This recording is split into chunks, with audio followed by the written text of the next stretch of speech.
Hello and welcome to Libero. This, the 58th episode of the podcast about the most important of the least important things, as Marcus Aurelius famously said in Meditations. Please be sure to like, leave ratings on Apple, and comment if you support the podcast and want it to continue in its best form. I'm Miguel Delaney of The Independent, and I'm joined today by James Horncastle of The Athletic and Tariq Panja of The New York Times. Now today we're discussing how something that's been in the background for quite a long time, but is increasingly feeling like it's running through football, shaping it, guiding its destiny, a bit like the Force, really. And that is the online world and whether the game itself is too online. Now, yes, some of us on this podcast who have been made into memes are fully self aware of all this. But there is something bigger going on that we want to discuss that's I would say having a manifest influence on football, actually tangibly affecting the way the game works. But before we get into that, we better just, I suppose, chat a little bit about how we're recording today on Wednesday for a very specific reason in between Champions League match days. And that's because straight after this, me and Tarek are heading to the glory of, I'd say, the decidedly non-Libero HQ that is Twickenham for Leaders Week. That's right. Yeah, it comes around quicker and quicker every year, and you kind of got to drag yourself to Twickenham. And you know what? This I remember that there was a highlight of this was, I think, almost older than Twitter or early Twitter. We're going to talk about social media. Was Jack Warner, the arch rogue of FIFA, the vice president? He showed up when Leaders was in Stamford Bridge, and he barracked the English FA for trying to buy him and the others with Mulberry handbags for their wives. You think we're that cheap? Well, turns out they're not that cheap. But yeah, a few years later, the indictment was unsealed. But yeah, Leaders was a place that used to break quite a lot of news back in the day. Maybe less so now. It's just kind of an event that is on the board, right? Mig, do you think it being hosted at Twickenham is just more evidence that football is sliding towards rugby? There is definitely a bit of that, yeah. Although it's funny as well, I was there last year and there was a very famous rugby international, or former rugby international, who was basically sort of just sat there lamenting, well, this is 90% about football now and it's got to be because that's where the money is. Which I suppose is a little bit quite sad in some ways. And now football's absorbing rugby as well. I mean, Yeah, just the cannibalism of yeah. English sport. But I think Tarek's right, and I think this applies to a few of these sort of conferences, and there's 2 or 3 a year. And like for about the year or two after COVID, when people could finally meet again, felt they were quite explosive for a while. You had people slagging each other off on stage, especially about the Super League, because there was so much to pitch, and like there was kind of like latent energy from everyone being cooped up for 2 years, and that's kind of subsided now into a lot of talks about the future of sport and tech, and it's all very tepid these days. Yeah, I think it's also become much more American in the way the Premier League or football has become much more American as well. The guests are American.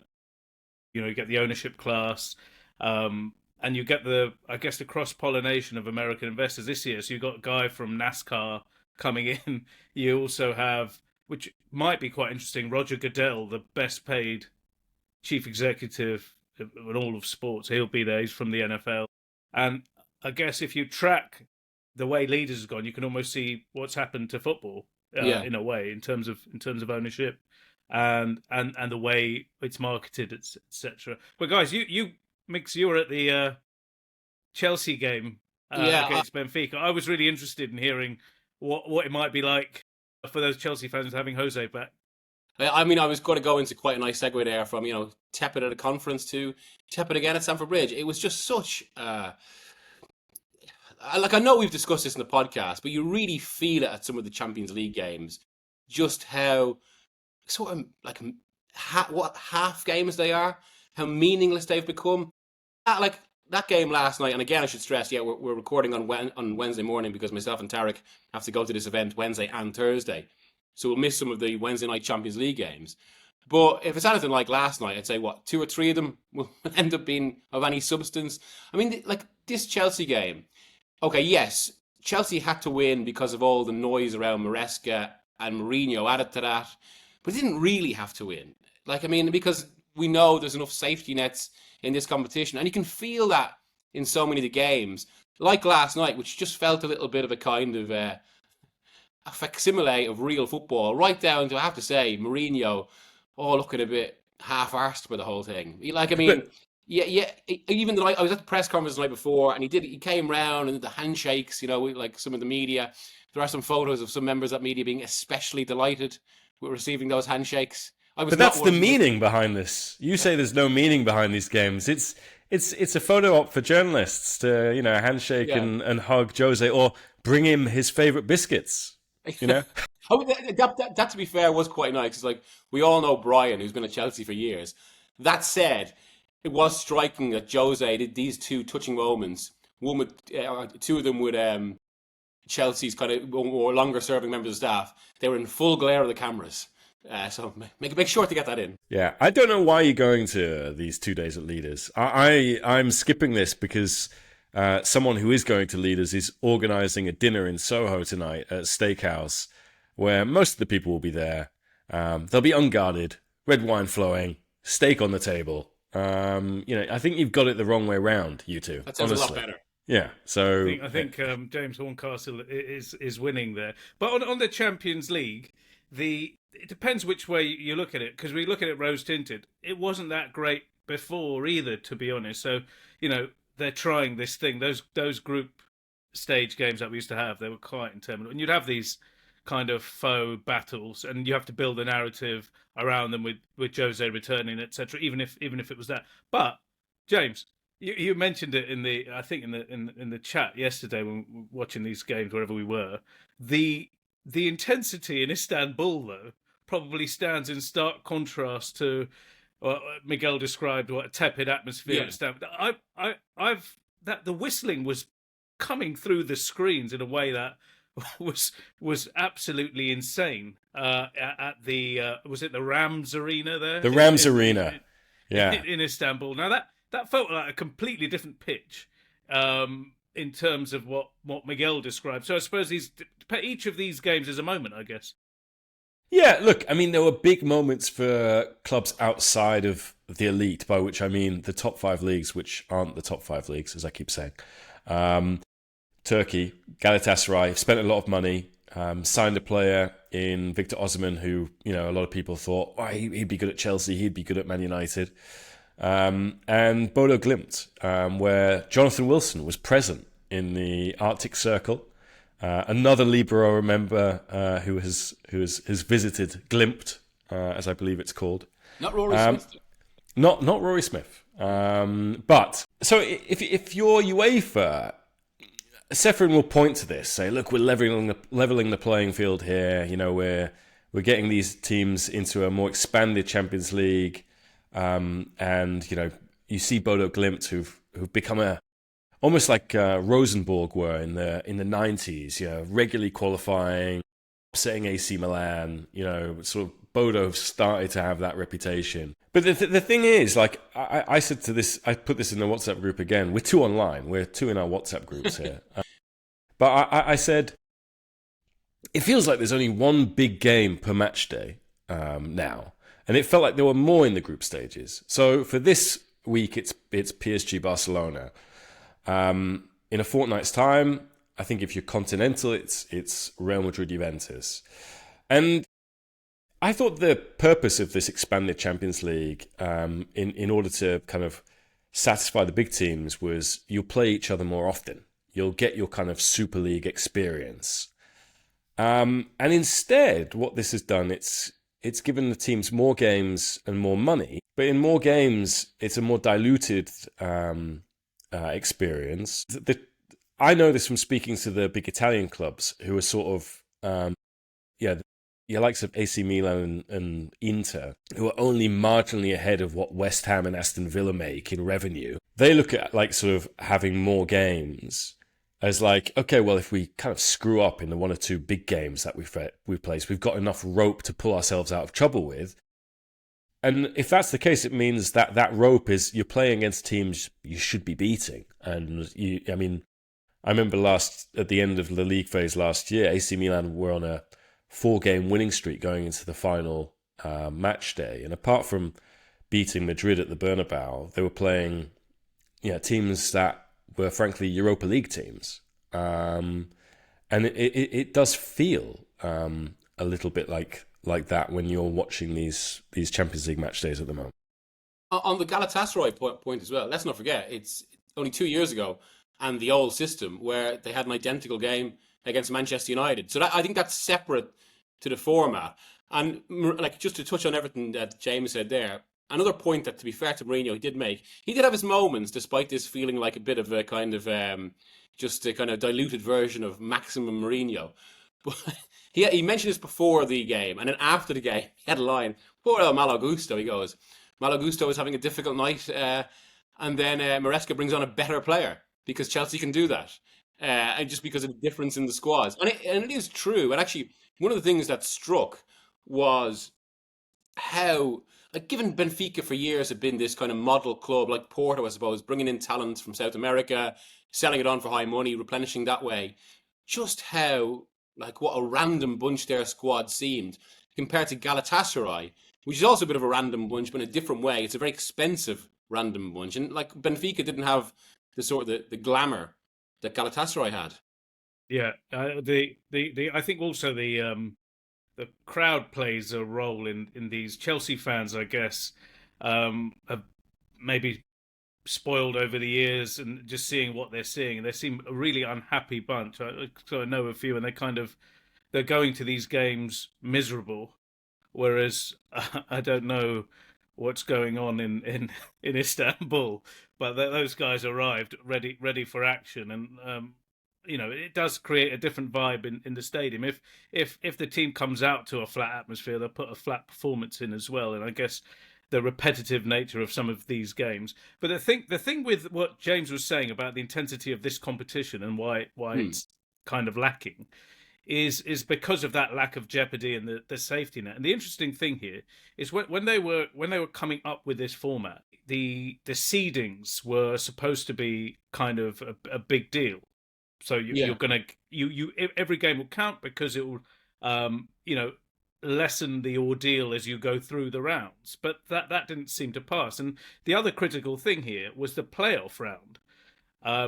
Some of the senior UEFA guys that devised this, they were going to have a one-match playoff, i.e. the teams that finished higher up and didn't finish in the top 8, they'll get home advantage, and that's a massive advantage. But again, because of TV and money and clubs wanting as many safety nets as possible, the big ones, we've got this kind of watered-down version of what this thing was supposed to be. They have changed that now for this year, though. So apparently, one of the biggest feedbacks in the end of season survey of the clubs, which Real Madrid did not fill in, their little protest. But the clubs did say, well, there needs to be more of a reward for where you finish in the group. So I think from now then, every single knockout stage will be shaped by who finished higher in the table. And just on the Chelsea point, to give us another nice segue. It has often been said, of course, that some of the Chelsea hierarchy are particularly attuned to online discussion themselves. I think Maresca is a coach who provokes a lot of that, which is why it's probably worth getting into now in terms of what we actually mean by how online football is. And I suppose it's probably best to start off with a little bit of a framework here, because, I mean, obviously we're talking about primarily the discussion that spills out from social media platforms like Twitter/X. 15 years ago, I suppose, which is when all three of us were kind of, in the earlier stages of our journalism career, but very much still anchored, I suppose, to the print world. Certainly I used to work on a classic Sunday newspaper, which almost feels a relic now.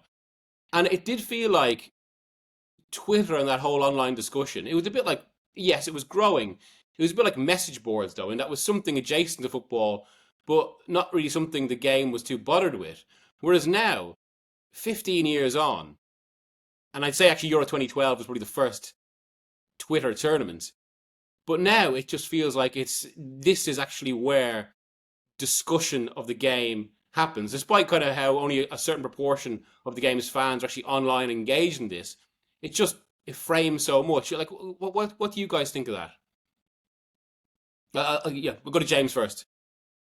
Yeah, I mean, I looked at my Twitter account last night and realized that I've been on Twitter since 2009. That was sobering. It's like, wow, that's more than 15 years. God, how much time have I lost to Twitter? But I mean, online has given us some incredible sort of moments, sort of be it, Wagatha Christie with Colleen and Rebecca Vardy. In terms of it, like framing the game, I've seen sort of transfer reporters who are not the big two transfer reporters, Ornstein and Romano, or even Di Marzio. But I've seen transfer reporters set up burner accounts and then go and try and discredit other people's transfer reporting, or say, you were late to this story, so-and-so got to it first, blah, blah, blah. I've seen fan bases cancel a manager, say no to Gattuso when, sort of Tottenham were going after Gattuso. Fans found a few of his lines, translated them without any context. Gattuso didn't get that job, which I thought was, whilst 2021 sensitivities at that time were heightened, I think if you look at what he said, he was neither really misogynistic or racist, but he was cancelled from the Premier League. And then in terms of how it affects our job, I think along with sort of 24-hour rolling news channels, the debate doesn't stop when you send your copy for the first print edition. The debate keeps going. It's live. It is an animal that is constantly seeking attention and wants feeding. That in turn has created new kind of categories of journalists. Be it the transfer reporters, and how transfer reporters have become the ones with the biggest followings, and therefore everything has been skewed towards transfer reporting. It's given a space to sort of tactics writers and wannabe analysts, some of whom have, to be fair, been recruited by clubs on the basis of their blogs and stuff like that. It's created space for, I don't know who would want to be this, but wannabe accountants. It's just like celebrity accountants. Celebrity accountants. And again, that has radically altered like how we go about our jobs, and what we're responsive to. I know for a fact that in sort of editorial meetings, whereas in the past it would be, okay, what were the results last night or something like that? How do we react to them? Or now it's like, what is trending on Twitter? What are people talking about on Twitter? We need to basically, we see these waves of traffic, and we need to send R. Kelly Slater out to catch that wave. And so it's massively altered how we do things. It's you forgot another guy who was cancelled there in Italy, James. You're the Lazio Eagle guy. Yes, for posting how his new penis enhancement worked. Just push a button. He pushed one button. We all got to see it, and then he pushed post on Instagram. No, but it's the kind of immediacy and the kind of mayhem it causes, perhaps, obviously for that guy. But the other thing here is the anonymity. So, it was interesting that you mentioned, these transfer guys having a burner account, etc., and creating this noise. The kind of in real life, IRL versus whatever's going on there, sometimes the real world's being overtaken by what's happening in this place. And really don't know the motivations or who a lot of people are. And it has, you've described it really well there, and the impact it's had on the game. But another really massive one, and we're talking about Twitter. Really, I think Twitter is the football medium, and it still is what's happened with Musk, I think, and the monetization of what he's selling. So accounts are able to generate income. So the more extreme views you have, the more engagement you get, and obviously that's going to skew the discussion in certain directions. And add the role of his algo. So when you were saying that your desk or clubs are looking at what's trending and what's doing what, this element has a huge part to play, and in some ways it can be quite dangerous. But on the positive side, early Twitter I think was really good. It introduced us to new voices. It gave people new opportunities to work in football as well. Some of them were quite good, and it kind of brought stories certainly to me that I would never have been able to get or even understand parts of the world, the kind of broader football landscape. Yeah. And even not just like overseas, but within football, it's such a big industry. What's happening in certain parts of the game, we wouldn't be seeing that stuff. And I think we know a lot more. And I say this in a positive sense about the game than we might have done before. Yeah, it is probably worth acknowledging that, actually, 'cause I feel exactly the same. And to be honest, as someone who obviously grew up in Ireland and worked in Ireland, which is obviously a smaller media market, had started to do stuff in England, and then was at a Sunday newspaper that went bust in January 2011. Twitter helped me basically branch out. I'd say it directly helped me move and meet a lot of you. It was good to get work out there. I say, like, it did play into that sort of globalization or the kind of breakdown of barriers for a lot of media and a lot of football. But I suppose naturally, because of the very power of that, it evolves. And maybe just to kind of, further frame this discussion, it does feel another case of where, and again, this is something that is a recurring theme on Libero, yet another element where football predicts the world, where something that happens in football before it actually, it's almost sometimes like feels like, because football is so popular and reaches so many people, it almost becomes this testing ground for, or case study for what's going to happen later. And I think you can definitely see parallels with how the online has shaped football, and the way the online is now shaping politics. And I think that there probably is a point to be made in how three things have raced around the world faster than anything in the 21st century. One is actually the spread of football and elite football. That's gone hand in hand with the spread of social media. And then that's gone hand in hand with the spread of a particular type of right-wing politics. Yeah, I think Rory, who may go to Glimpse one day, he wrote a piece in 2017 when he was at the New York Times. Did this? It was really interesting. Guy from Ireland. This guy, Declan Varley, he's a journalist, or I don't know if he still is a journalist in Ireland. For a local newspaper, and he was like, I think he was an Arsenal fan. He was just getting frustrated with all these transfer stories, like, because he obviously is a fan of the club, hoping that these guys that are linked to his team are going to come. And he was like, God, this is just all crap. And so he did a social experiment where he invented a Moldovan player. Yes. And put him on to see if it gains traction. And yeah, the story gained traction. Then Rory's point was fake news. The big Trump slogan, which is now a uniform. That's fake news. It was invented in football. So as you say, Miguel, where football leads, others follow. So there is this. And I also remember it's a petri dish as well, like the football chat and the kind of stuff you put into the water, the chum you put in the water.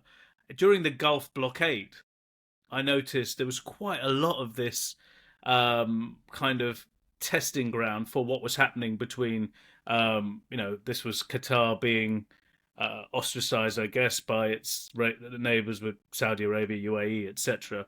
but there was a lot of kind of targeting of the football elements. I felt first. We sort of felt it in football first almost before the kind of big diplomatic spat exploded.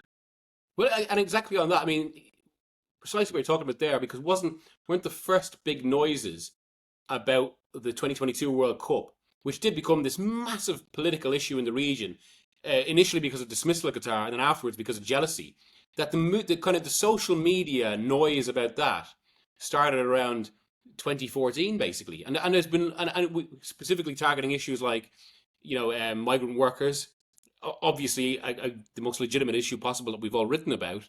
But it was funny that then that was found to have been driven by actors who, from what a lot of reports suggested, wouldn't necessarily have felt the most concerned by that. Yeah.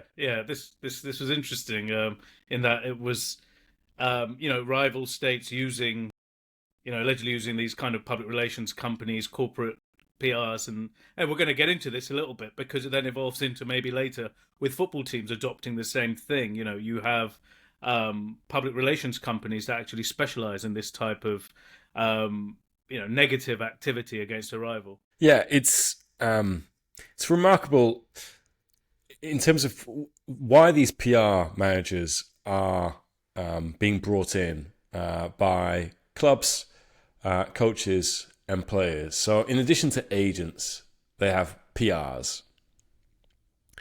And, why is that? And a lot of it is because of this expansion of media. It's no longer just on your TV, radio. It's in your pocket. You carry it with you all the time. There's so much more to manage now. And, if you look at the swirl around the club, I was struck going to Arsenal Man City the other day. I've never seen more people putting tripods up or having selfie sticks or, sort of handy cams and someone with a microphone.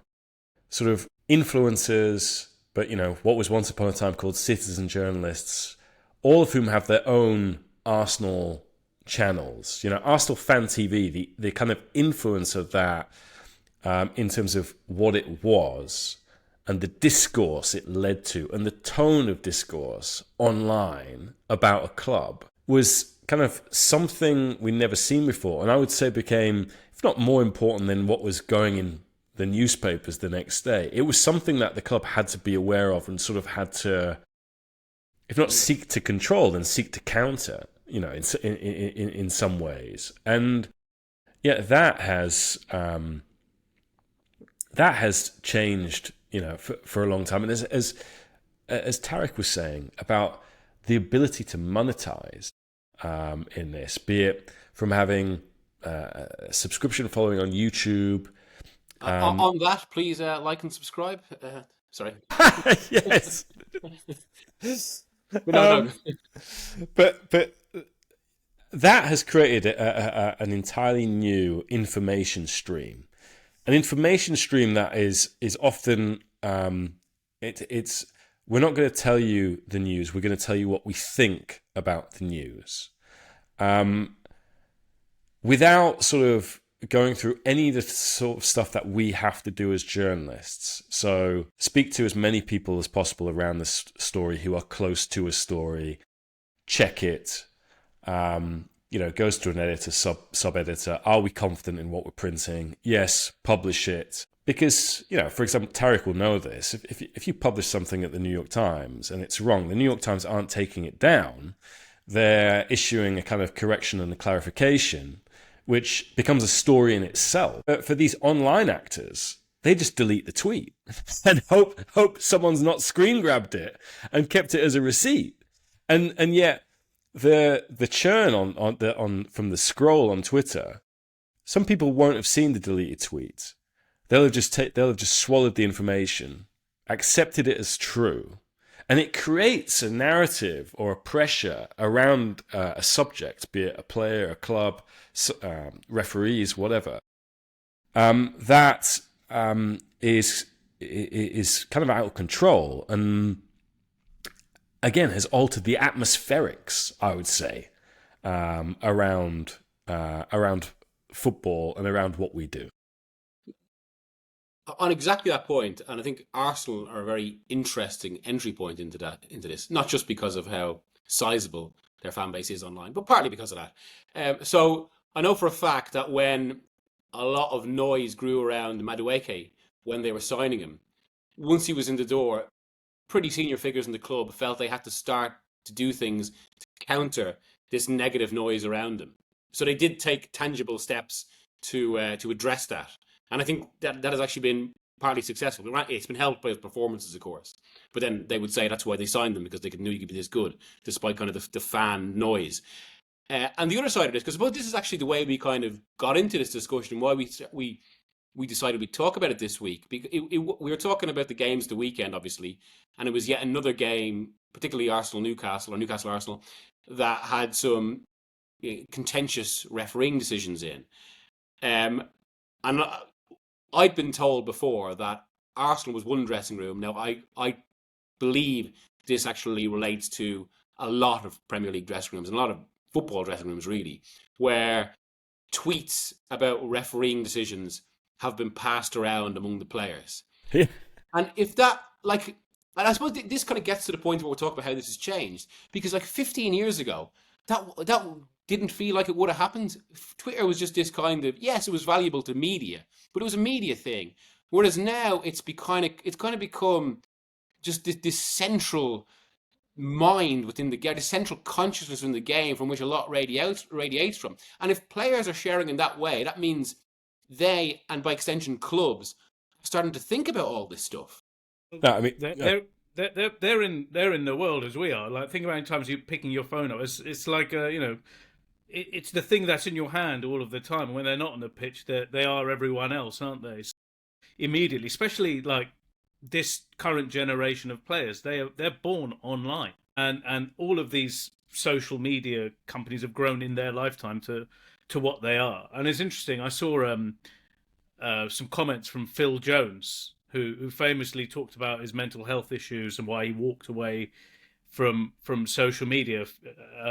When I think it was 2 or 3 years ago, he gave an interview to MUTV. But one of the things he said in the interview was, like, obviously he kind of predates this. He was just there as a meme, and the abuse that he got that affected his family. But what he said about young players I thought was really interesting. He said, I know as a young player, that's the first thing you do, because he looks around the dressing room there. You come off the game and you want to see what people are saying about you. When you strip it all back in reality, it doesn't really matter what they're saying because they don't pick the team. But it does matter, doesn't it?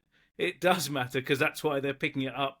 And in this case, you talked about refereeing decisions. But the first thing these guys are looking at is what they're saying about them, presumably, right? And then I was wondering, I don't know what you guys think about this, is do you think it would affect player actions on the pitch? Like, should I play a safe pass? Should I not take a risk? And then, should I not take a penalty, Tarek? Because should I not take a pen? If you look at the reaction, the players who missed penalties at the Euro 2021 shootout, England-Italy, the racist abuse that those players got, then it maybe would make you think twice. Do I want to be the subject of, essentially a hate crime online over and over and over and over and over and over again?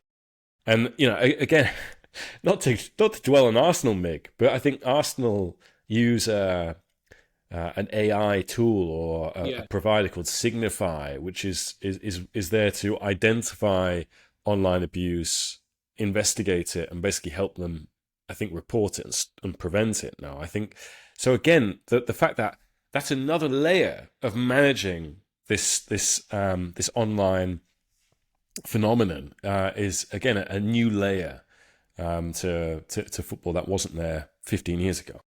I do feel this is a moment where we should make a distinction, because it's something we have to think about as well, because we're obviously talking about online, and a lot of people I'd imagine would be responding now, well, this is just reflecting what people are talking about. But I don't think that's necessarily true. It's a bit like politics now, and I suppose how, like, the difference with online and I think why this matters so much and why it shapes football a different way is because of the amplification and distillation of very specific points, so they become much more pronounced than they would otherwise be. And hence, I think, say, clubs can get obsessed with, or teams can get obsessed with refereeing decisions in a way they shouldn't necessarily be. Just as a kind of the most obvious example, or as you say, a player starts dwelling on some aspect of his game that actually the coaching staff, they've got the analytics, they can see with their own eyes, they don't think is actually as prominent as people online go on about. But, yeah, I mean, to be sure, I mean, look, it used to be the idea that they weren't criticised is not right either. But it used to be not so immediate or urgent, right? You'd have, someone in the paper, and I don't read any of that rubbish. That's what it used to be. I'll just throw it away. But it's more immediate and urgent than, say, a commentator in a newspaper or the fellow in the pub. People would be talking about these things. But it's that, as you said, the amplification maybe and the urgency of this. You literally haven't taken your socks off and you've got your phone in your hand and someone or a barrage of this stuff coming straight in. I don't know. Some of it, obviously, I think these players are now coached, and I know they are in the US as well, about while they're learning to be professional footballers, what we're seeing on the pitch, crossing, heading, tactics, all the rest of it, they're learning how to operate in a world where they are under the glare of social media. It's a big part of learning in academies now as well, and that kind of tells you where we are with some of this as well, doesn't it? Yeah, I think there's a couple of things to say there. Decisions that should ordinarily come and go, that instead stick around and become the basis of analysis and debate for the hours after the game and then the days after the game. I think that is... I was at a game a few weeks ago. I was sat behind the kind of visiting press team, and a corner led to a goal, and someone must have put online a photo of was the ball actually in the they call it lunetta in Italy, the half moon, kind of where for the corner, so what was it, outside of the half moon, was it inside? And of course you can always find an angle that suggests that it's kind of sort of outside. There's always the kind of Zapruder footage, like, okay, this proves my point here. And sort of watch them be sent that photo, and then send it to all the executives at the club. Send it into the WhatsApp group for the players. So it's kind of there that even if you're watching the game as an executive or playing the game as a player, when you and you've moved on, there's something there that pulls you back in. It's like sort of. People that means someone to someone in the club, so it must mean something to me. I have to care about this now. And I in Italy they call it monitoraggio. The phenomenon of monitoring. And one of the things that I was struck by is one of the tools that football clubs use, particularly in recruitment or analysis, is Y-Scout. Okay, Y-Scout, for those who don't know, is an online platform. It's got like a map of the world. If you click on Azerbaijan, it'll have every league in Azerbaijan, every game. You can watch every game, scout the player, sign the player, blah, blah, blah. Now, that was a company set up in a place called Chiavari in Italy, and it was like sort of a hotbed for startups. And I remember being shown one of these startups, and it was for clubs that were thinking about recruiting a player. But it was essentially monitoring all of their social media accounts. Okay, so you could, if you're interested in signing Miguel Delaney, 18-year-old League of Ireland superstar in the making. Nice pass, a bit slow.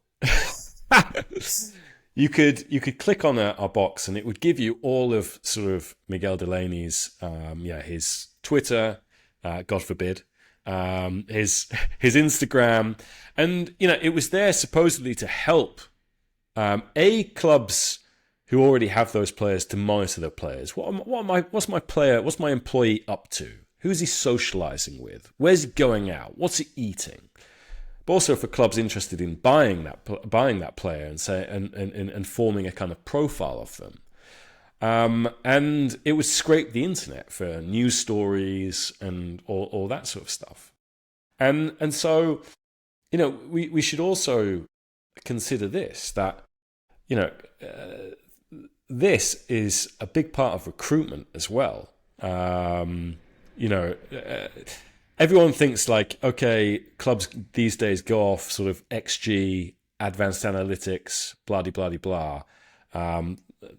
Let's get the nerd in to model how this player fits.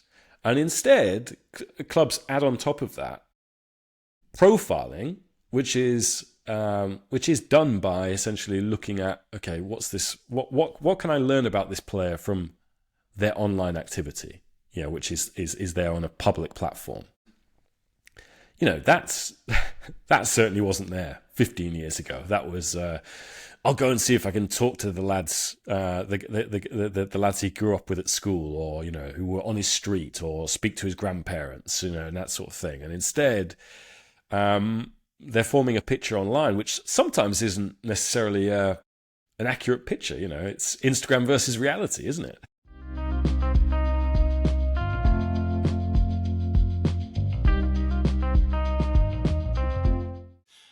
I remember talking to Mark Palios of Tranmere Rovers 2 years ago about this, and he said he has found it, or he thinks it's harder for clubs to withstand pressure on a manager after a few results, and ultimately supposed to take the decision on their future, because, as he put it, it's much easier to raise the pitchforks online. And again, I do think there's actually a political parallel here. I'm not going to compare debate over a manager to certain political views, but I suppose what happens in politics now is that certain viewpoints that at one point would have been consigned to the fringes of the internet or the most frenetic message boards, if you can put them on a public space like X, then they can suddenly coalesce and come together, and like-minded people can make something that was disparate can become a block of noise. And I suppose the same can potentially happen in a much faster way now with managers then. And again, we keep going back to this phrase, I suppose, the noise around the club. And just on another one on that, actually, that I feel it's worth mentioning. I got it in the notes here, but it kind of just jumps out at me. I think it was around 2018, maybe, where Guardiola, at that point, already considered one of the most influential figures in football history. At that point, at the peak of his game, in the process of winning everything in Manchester City. And he's referring to people calling him Fraudiola. Now, that isn't something that journalists were saying. That is something exclusive. A manager of Guardiola's standing should not give a single toss about a phrase like that. But again, it's just, I suppose, the way all this kind of comes together to infect the mind of one of the greatest minds in football history. No, but wasn't this also the case with? Now, I wasn't covering England at the Euros. I don't know what the tone of the questioning was like, or I saw some of the coverage, obviously. But Bellingham, when Bellingham gave the press conference for an England qualifier after the Euros, and he sort of hit out, didn't he? But he did it unprompted. He sort of manifested his own storyline, I suppose. What was he criticised for? Would you remember what the issue was? So, he's gone on about it in two ways. First of all, he was talking about I suppose he was referring to the criticism, or alluding to criticism he was getting. And since then, he's hinted at being sort of made a scapegoat for Euro 2024, like none of which were true. I need to find the exact quotes, but that was sort of the thrust of it. I only say that because, again, it speaks to the fact that you sort of come off the pitch and you whack your phone up in your hand again, right? And it's that repetitive, reflexive reaction from the player, and the repetitive, easy to find the criticism on the algo, right? Nice things are not the things that are promoted on social media. I mean, you don't get engagement by saying, "Didn't he have a good game?" And that's how that world works. But you're right. I mean, for someone, Guardiola, if you're getting to the level here of, and all the managers in a way, they're the father figures of the clubs, whether they like it or not, aren't they? They're looking after these young lads. So if they become that chippy, or it gets under the skin of someone like that, you can only imagine. He's not the only one, right? You hear from all sorts of managers when they start. The pressers these days isn't something that they've read in the papers, right? It's this whatever's percolating in the air, all the noises you said. We had Graham Potter being asked about face swaps the other day, Which felt that's quite, whatever you think about Potter and his coaching, that is quite an undignified way an unfortunate way to end his West Ham time. Basically, his last act for the club was fielding questions on this Well, yeah, nonsense. they did swap his face with Nuno's straight afterwards. But yeah, You should. Sorry. you go. No, I was going to say, like, for all we're like, so far, it's felt like we've been talking about this sort of organic. I don't want to use the word noise again, but that's what it is. We've talked about something that's felt like quite organic. That's kind of grown. It's been kind of self-perpetuating, but like Skynet. Whereas this has actually evolved as something also more deliberate, and it's something you've written about a fair bit, Tarek. When we've got two quite specific cases at two of the biggest European clubs. Yeah, and kind of around the same time as well.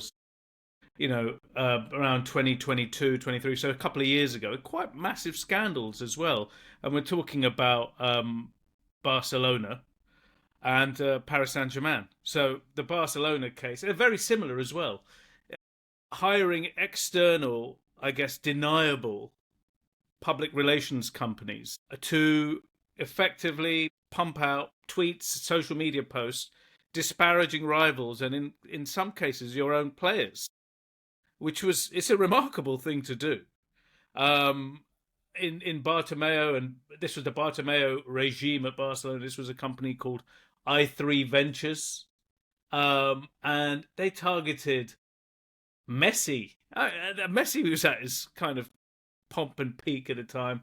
PK, all the kind of royal family of Barcelona, effectively getting it from the club itself, and then around the same time, Paris Saint-Germain, its communications department, was accused of hiring what was called a digital troll army. And this was like a huge scandal there, targeting Mbappe, Adrien Rabiot, but also journalists in France in particular, L'Equipe and Mediapart, who happened to break the story. But it tells you, a couple of things. These clubs are extremely sensitive to what's happening on social media, and this battle for narrative to control it within the club as well as outside of it. It just tells you quite a lot about how modern life works really right now, how online everything is, and I guess this battle among the hierarchy, the people kind of running the club, and their own petty castles they're living in versus their rivals. It was really instructive, and I dare say these aren't the only two clubs doing it. These might have been the only two that have been found out to be doing it. I mean, I think it's interesting to segue a little bit from that, Barcelona, Messi, to we've done a podcast about this before, the most famous person on the planet, Cristiano Ronaldo, right? And the reason why I bring up Cristiano and being online is the opportunity Juventus saw in Cristiano, which is if we can basically get some of Ronaldo's fans to follow us and stay on our social channels following us, not only when he's with us but also when he leaves, then that's valuable. For all the reasons we've spoken about, sort of influencers, people starting their own YouTube channels, monetizing that. For clubs, ultimately, the sole reason for Juventus signing Cristiano wasn't just to boost their social media following. They wanted to win one of the Champions League finals that they kept losing, in 2 of the 3 years before they signed him.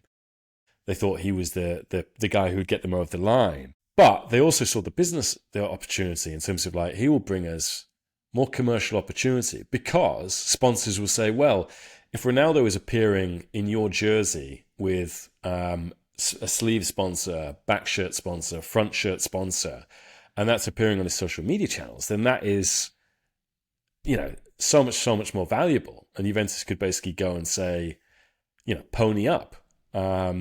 Then COVID hit, stadiums were empty for 18 months. I think one of the deals they did was in-house with Jeep, a kind of Exor company. But that it was a way of thinking that was. It was an opportunity that wasn't there 15 years ago, in terms of how do we leverage the star power of this player to make our business bigger?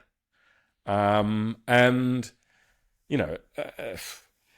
lot of these, I hate to say it, but these football players are the biggest content creators in the world. And on that as well, hence, I suppose, why clubs themselves see themselves as rivals to media. They are content machines. And we've kind of danced around, it's always been at the fringes of discussion, which is the actual effect on media itself. Because I do feel it's something we should briefly get into, because it kind of, I think, brings this, ties all this together. Because, look, you can see what happens. You can see the financial state of journalism across the world right now. And yet in football, that's at the same point where the thirst for content has never been intense or more greater. And hence you have the monetization of a lot of these, and the success of a lot of these sort of, quasi-media entities. And I know big clubs in Europe, like we're talking about the super clubs that were involved in the Super League, but some of their media people willingly say now, if they want a message out there that they need to get to their fans, they will go to the big online entities over kind of traditional journalists, which I think is quite striking. And I suppose, and there's two other ways I would say this shapes discussion around football, or certainly kind of, again, the atmosphere around football and how it's affected media. I mean, one, and something we wrestle with a lot, obviously, is if there's some sort of contentious court case and we have to follow the law. And then you get accused of all sorts of being involved in some sort of conspiracy for following the law. Why haven't you mentioned this? Yeah, because we don't want to be in contempt of court, and we want the people involved to have a fair trial. that's why. Kind of. We know the line, I guess. One, either we've got too close to it, and a lawyer, a sensitive story would have to be lawyered as well. Whether it's a court case or not, even if you're going to write about anyone or any allegation, we have to go to the line. Especially if you do anything, I don't know, if you find something out. The amount of lawyering required for the most contentious stories is enormous. But then we are also in an environment where with random people at home pushing news out, and this is always a tension. And we've had this very recently with a number of players being arrested for all sorts of crimes, and once they are charged, it is inconceivable we can write about or report about this stuff yet online. All of this stuff is proliferating, and as you said, you look like you have something to hide, but effectively that's the law. Now, I think, to be honest, that's out of our remit as well, isn't it? I mean, this is something for the government and for whoever people who make the law here to enforce this. Yeah. Given the fact that these people get a lot more traction than a lot of journalists, so this and it isn't being handled, is it? So if someone is charged, my pen or my fingers are off the keyboard pretty much until we get to the trial. That's not the case for everyone.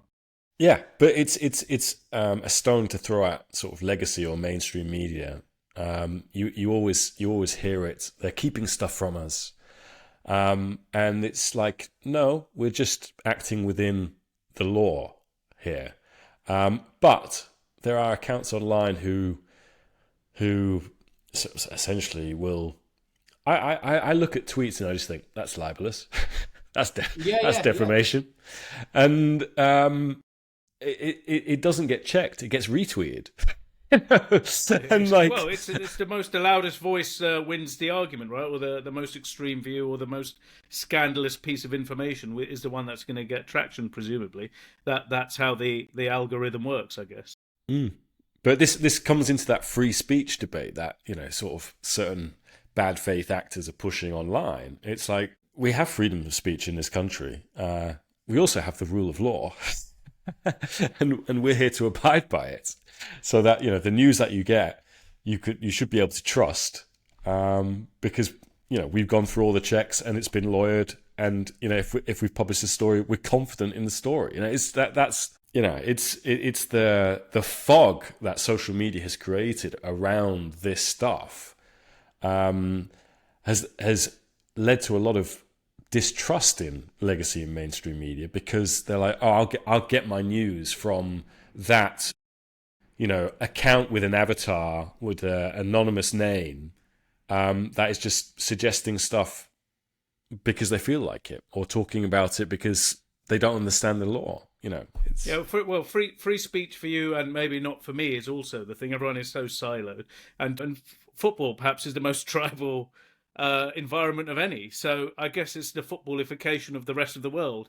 And to go back to, I guess, what we were saying right at the start, where football leads, the rest of the world follows. In many ways, football is brilliant. Yeah. That's why we love it. But there are elements of it which has become quite toxic and are leaching into the rest of the conversation elsewhere, right?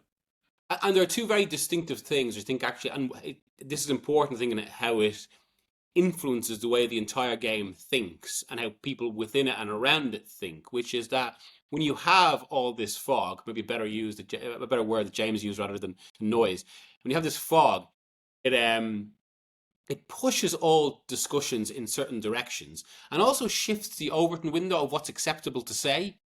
So I have to say I've spotted this in terms of when you cover certain clubs.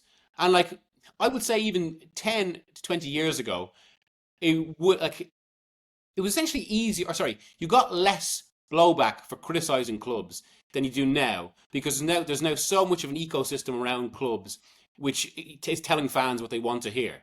By the same token, I remember having this conversation with a friend of the podcast, Ken Early, and we were talking about, say, one of Ireland's great journalists and former players, Eamon Dunphy, who used to kind of throw out kind of these, mad opinions, or not man, throw out kind of, fiery opinions like sweet. And in 1982, I think it was, he wrote Michel Platini was a monument to mediocrity. Now, yes, there are people that do that today, but people in the media, like Dunphy at that point, he wasn't going online to get people calling him a twat every 2 minutes because of his opinion. And wouldn't have had that column thrown back at him in Euro 84 when Platini scored 9 goals, the player of the tournament. But so I think it's had a conditioning effect on media itself, and by extension, then that means it's had a conditioning effect on conversation in football. Yeah, I think that's fair to say. In terms of people, aware that as soon as I type these words, they're going to come. They're on the way.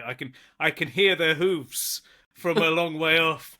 But I think it's harder, and you could see why for beat reporters, people who cover specific clubs, say that they are the kind of people the fans of a particular team are waiting to hear from, and unless they give them good news, they're going to come for them. Yeah. And then you see it. So you saw it particularly over the summer with the transfer window. With as don't rock the boat, don't upset the fans. Just keep telling them, honey and sugar is coming this way. Where the club is doing everything it can and putting this stuff out, and it kind of riles people up because they're so ready for the good news to happen. But when facts interfere with this, and the reality of all of this is, you know what, guys, it's not good at all. These people, are kind of absolutely showered with disdain. But it's the issue of balance, isn't it? You save the bad news for the end. It's going to come back hard. It's don't shoot the messenger, but online the messenger does get shot in a way that essentially he gets machine guns. In a way that if you just publish something that's in the newspaper tomorrow and you've got no online platforms, it's like, okay, whatever. I might get some stuff in the mail when I go to my pigeonhole at the office, but online it's the messenger is there to get it. I've made this point before in relation to all this, actually, about how football has become the most popular sport in the world. To the point it's damaging, I think, sport itself. But I think it's also very relevant to this because I think this is such a direct illustration of how online, as we're describing it, works in this way. Because again, 20 years ago, the way most people consumed media was obviously to TV or newspapers, and our newspapers say, or even in TV, you had to consume what was put in front of you. Whereas that relationship is now flipped. So media tracks what people click on. And the more of something people click on, the more media will give them, because that is what... And I think it creates a sort of a damaging cycle here, because then people might miss out on something they didn't know they agreed with, or some sort of alternative point that they mightn't necessarily agree with it, but if they read it, they can see where they're coming from. Whereas now, if something's kind of headlined in a certain way, they're just going to immediately react to the headline. I mean, we've all seen this in action. But producer Tom did make a point to me that this shouldn't be a kind of an inside baseball, woe is me, journalists complaining about nasty tweets. but I do... To kind of but I am going to make this point. On that, another quite hopefully neat segue. Someone who has closed comments on their, or at least limited comments on their official account, is maybe the most senior, most online person in football, which is probably the president of FIFA, Gianni Infantino, the first person who who runs a football body through Instagram. It's certainly where we hear a lot of decisions first. It really does. As you said, I think, it's remarkable. Gianni Infantino's Instagram account, it does really, in a way, and this is, for the person, it's not great, but it really gives you a window into the soul of these people. In some ways, it can be great. You get a look at the character of some of these guys. And for fans of football, you get access to these players in ways you might have not got in the past, which is great. But in Gianni Infantino's case, it is a remarkable Instagram account. It really tells you everything you need to know about who the FIFA president is, what his priorities are, and how much the ego has grown in the role. You can see it evolve as he's been in that seat. Of course, he was like the accidental president, the guy who was pulling out the balls from the UEFA draws in 2016. To the man who can't keep himself away from Donald Trump's office. It is an incredible journey he's been on, and he's shown us every element of who he is as a man. And as you said, a lot of these announcements, these proclamations, some of these are big seismic football things. This is the top governing body of the world's most popular sport. So what he has to say about what's going to happen in football is obviously quite important. You would have thought there would have been a plan, a media plan to get this stuff out, or to manage the news flow. This dude is firing this stuff out on Instagram, and the very expensively assembled large communications department at Zurich HQ has no idea what's going on half the time. Yeah. Miami HQ these days, no? Yes. Yeah, over in Miami, it's incredible how he's doing this, and this is the guy at the top of world football. So maybe where he leads, others will follow. Well, interesting. An executive at another high-profile football body, I remember, once sent me, the link to one of these, and made the point that it is quite striking. These posts unintentionally give away a lot, especially when there's little videos that show them appearing somewhere, and how people kind of behave with each other. The people in the room as well. That actually, and this is another consequence of all this, I suppose, and how much can be immediately out there without you necessarily realizing it. No, I actually think, whilst it does do everything that Tarek and Miguel have said in terms of offer a window into the soul of Instatino, part of me, and I know you guys have called me and Rory Gianni boys for our enjoyment of the Club World Cup.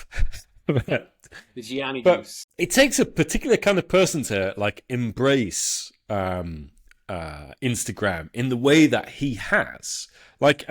Gianni is not sort of young. I mean, he's obviously younger than Blatter and that sort of thing, but he's not. When he started, you didn't think he was an obvious choice to sort of really embrace social media. He did have the showmanship that we saw in kind of pulling the balls out for Champions League draws, and a bit of raconteur on stage. But the way this 55-year-old former redhead has embraced this, he's got 3 million followers on there. It allows him to speak. Please like and subscribe.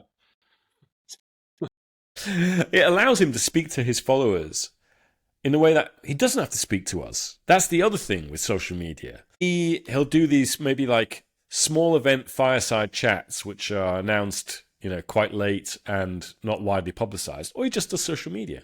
And that's he doesn't do the big FIFA Congress Q&A or stuff in the past because he's got Infantino, and that's it. Well, that's a great point, to be honest, and that is obviously I'm going to say this, but a great frustration in the lack of accountability.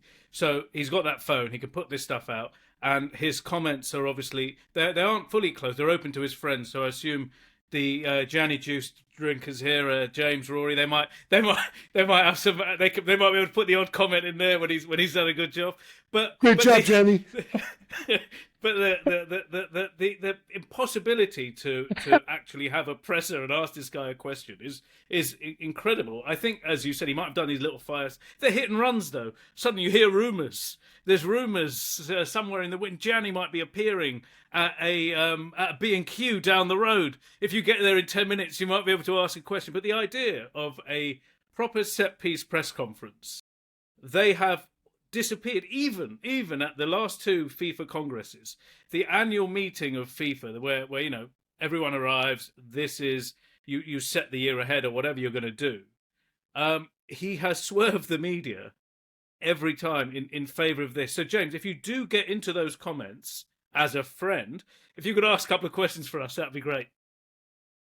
That feels actually quite a neat place to kind of bring this, discussion and maybe debate now to a natural culmination. Because we can carry it on online, surely. Exactly, and please do among our commenters or our followers. But I mean, it feels like the obviously Libero view, the official stance is that none of this is a good thing. But is that completely true? I mean, a lot of people won't be responding to this and point and say this is actually the democratization of football in the same way as politics. It's direct access. It's some of it is actually positive for the game. But where do we stand on that? I think the origins of these platforms did what you said just then: democratized, gave you greater access to people. But they have been manipulated, and they are toxic places to be. And the discourse around so many things have just been poisoned, really. Don't watch this reel. Don't like and subscribe. Delete Instagram. Delete X. And get yourself a dummy phone. Play Snake. That's what I'm going to say. We've gone so far over, I can't disagree with James here. So, no, I mean, it was a great environment. It was a great environment. We learned a lot in the early days. We got to meet Miguel Delaney.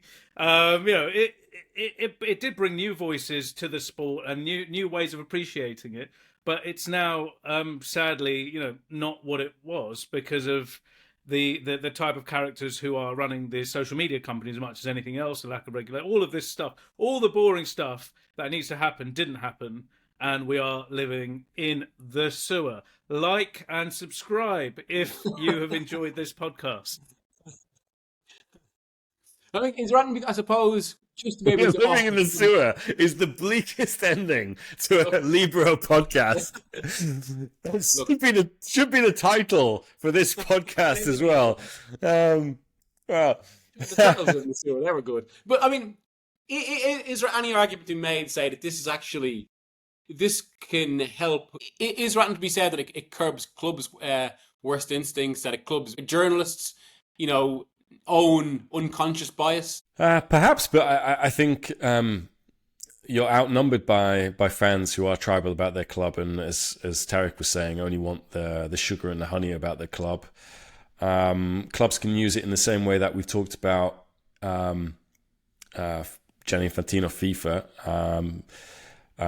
Giving the perception that doing social media is enough, doing actual media doesn't matter anymore, can just basically sidestep it and push their narrative relatively unchecked. I think that the checks and balances have moved so far that it's holding people accountable and people being less brazen is harder than ever.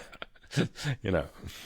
Yeah. I mean, also the tribalism. Just for me to close, I've had people online. I'm not going to call them fans. We don't know who these people are. To say, well, why do you need to know that? Well, we're journalists. We're trying to find information out. People only seem to want good news about themselves and the very worst of everybody else. And that's the kind of siloing of social media. On a positive note, this has been a really interesting conversation. Yeah, and that is probably as good a place to close it as ever. If you are online, like, subscribe, and please leave comments. Thank you for joining us.